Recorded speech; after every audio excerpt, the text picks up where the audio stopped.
तिल वाली बहू। शकुंतला बहुत ही धार्मिक महिला है। हर समय पूजा पाठ में लगी रहती है। वो कोई भी काम बिना शुभ मुहूर्त के नहीं करती है। शकुंतला अपने बेटे राज की शादी करवाना चाहती है, इसलिए वो पंडित जी के पास राज की कुंडली लेकर जाती है। प्रणाम पंडित जी। मेरा बेटा राज बहुत संस्कारी है। पूजा पाठ और धर्म कर्म के कार्यों को बहुत निष्ठा से पूर्ण करता है। मैं अपने बेटे की शादी कराना चाहती हूँ, इसलिए उसकी कुंडली ले आई हूँ। शकुंतला पंडित जी को कुंडली देते हुए कहती है और पंडित जी कुंडली को ध्यान से देखकर कहते हैं, बेटे, तेरे बेटे का उज्जवल भविष्य है। इसका गृहस्थ जीवन भी अच्छा रहेगा, परंतु क्या पंडित जी? परंतु एक बात का विशेष ध्यान रखना होगा। तुम्हें अपने बेटे की शादी उसी लड़की से करानी होगी जिसके गाल पर तिल हो। वो लड़की तुम्हारे घर, तुम्हारे बेटे और तुम्हारे भविष्य के लिए सुख, शांति और समृद्धि लाएगी। तुम्हारा भाग्य केवल उस लड़की के आने से ही जागेगा। जी पंडित जी, मैं ऐसी ही बहू लाऊंगी जिसके गाल पर तिल हो। धन्यवाद पंडित जी, धन्यवाद। पंडित जी का धन्यवाद करके शकुंतला वहां से चली जाती है। अब वो दिन रात तिल वाली बहू के बारे में सोचती रहती है। शकुंतला अपने बेटे का जहां भी रिश्ता लगाती तो उसकी एक ही शर्त होती कि तिल वाली बहू चाहिए, लेकिन उसे तिल वाली बहू कहीं मिलती ही नहीं।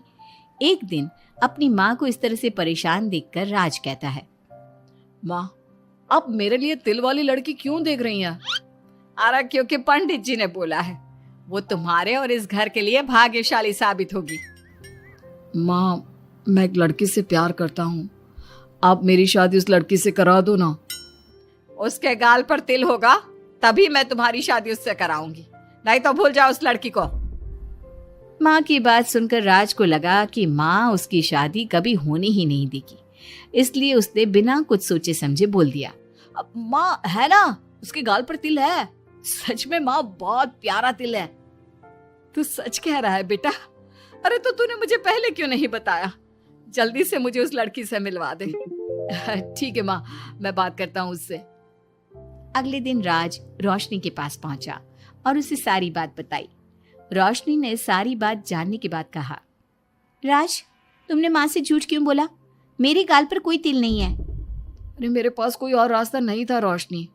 उस समय मुझे जो ठीक लगा मैंने किया।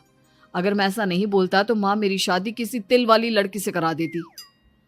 माँ से इसे झूठ बोलना ठीक नहीं है। माँ को कोई तिल वाली लड़की मिलती ही नहीं, तो माँ अपने आप तुम्हारी शादी मुझसे कराने के लिए तैयार हो जाती। अरे तुम्हें पता नहीं, पंडित जी के मुख से निकली बात मेरी माँ के लिए पत्थर की लकीर है। वो आकाश पाताल एक कर देंगी, लेकिन तिल वाली लड़की ढूंढ कर ही रहेंगी। जो भी हो राज, लेकिन माँ को जब कभी सच्चाई का पता चलेगा तो उन्हें बहुत दुख होगा। और मेरे गाल पर तो तिल है ही नहीं, अब मैं माँ से कैसे मिलूंगी? तुम अपने गाल पर काजल से एक तिल बना लो ना, बाकी मैं संभाल लूंगा। अगले दिन रोशनी ने ऐसा ही किया। उसने काजल से गाल पर एक तिल बना लिया। इसके बाद राज ने रोशनी को अपनी माँ से मिलवाया, और जब शकुंतला ने रोशनी को ध्यान से देखा तो उसके गाल का तिल देखकर बहुत खुश हो गई और दोनों का रिश्ता पक्का कर दिया। कुछ ही दिनों में शकुंतला ने राज और रोशनी की शादी बहुत धूमधाम से करा दी। बहू, राज, जल्दी बाहर आओ, एक खुशखबरी है। रोशनी और राज बाहर आते हैं। राज, देखा, मेरी बहू के भाग्य से घर में खुशी आने लगी। जिस जमीन का केस हम पिछले 10 साल से लड़ रहे थे ना, वो केस अब खत्म हो गया है। अभी अभी वकील साहब का फोन आया है, वो केस हम जीत गए हैं। माँ, ये तो बहुत अच्छी खबर है। ये सब आपकी मेहनत का फल है। आपने इस कोर्ट केस के चक्कर में बहुत मेहनत की है। अरे नहीं बेटा, ये तो मेरी तिल वाली बहू के भाग्य से हो रहा है। पंडित जी ने बिल्कुल सही कहा था। शकुंतला रोशनी को बहुत प्यार करती है, लेकिन रोशनी के मन में दुख होता है। वो सोचती है, माँ मेरे झूठ को सच समझ रही है। अगर माँ को ये पता चल गया कि ये तिल नहीं काजल है तो उन्हें कितना दुख होगा।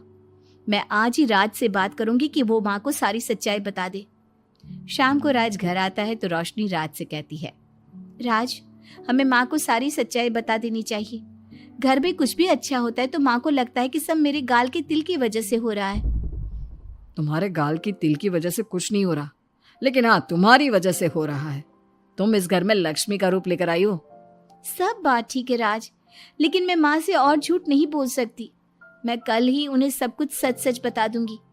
नहीं रोशनी, अभी हम कुछ नहीं बता सकते।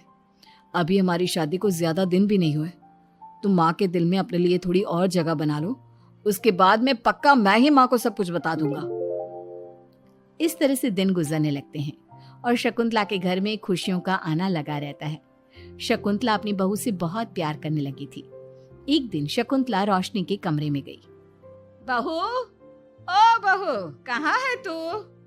माँ मैं बाथरूम में हूँ, नहा रही हूँ। अरे देख तो मैं तेरे लिए क्या लाई हूँ, जल्दी बाहर आ। अब मैं क्या करूँ? मेरे पास तो काजल भी नहीं है, अब चेहरे पर क्या लगाऊं? राज तुमने अच्छा फंसाया मुझे।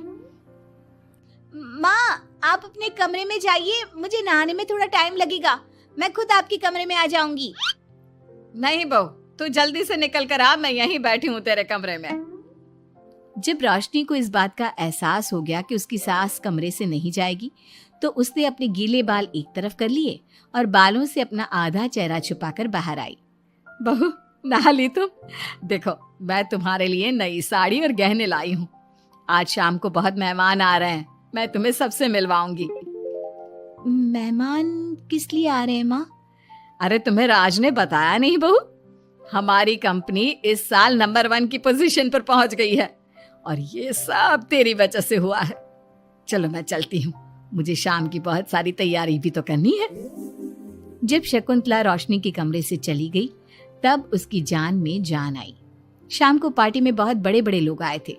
शकुंतला ने अपनी बहू को सबसे मिलवाया और उसकी खूब तारीफ की। पार्टी में सब लोग शकुंतला के सक्सेस का राज पूछ रहे थे, तो शकुंतला अपनी बहू और उसके दिल की तारीफ कर रही थी। एक दिन शकुंतला अपने बहू बेटी के साथ घूमने गई। आज हम घूमने आए हैं तो देखो मौसम भी कितना प्यारा हो गया है, लगता है बारिश आने वाली है।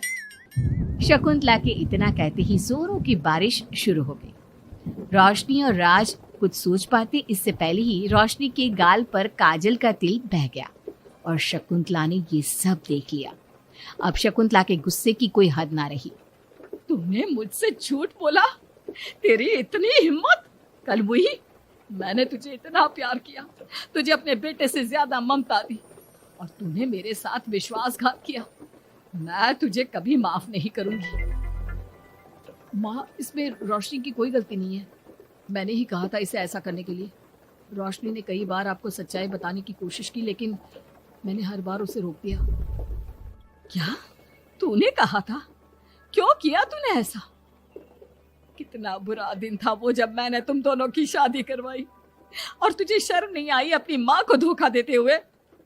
तो माँ मैं और क्या करता? अब तो पीछे ही पड़ गई थी तिल वाली बहू के।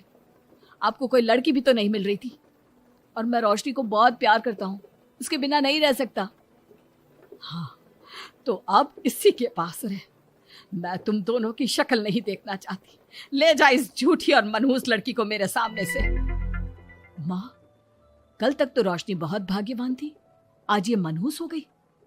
अपनी सोच बदलो माँ, चेहरे के ऊपर तिल होने से कुछ नहीं होता।